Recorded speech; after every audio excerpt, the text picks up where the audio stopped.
ananyosha mkono wake mwenyewe. Bonge anajikuta kama vile hawezi tena kusimama. Yani mzigo ni mzito, maji yamezidi unga.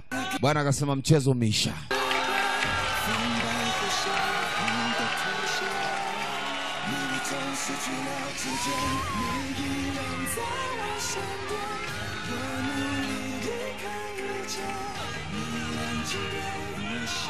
Mpambano ulikuwa ni mzito kweli, japo ilikuwa kwamba ukishindwa unapewa mtu mwingine.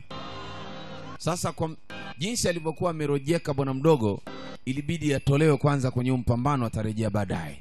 Anaingia mama mmoja amevaa viatu vya Kijapani, kwa manake huyu ni Mjapani huyu. Mchezo bado ni moto moto. Atakayeshinda anaendelea na mchezo.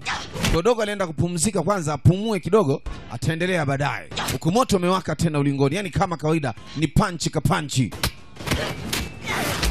Yes, Japani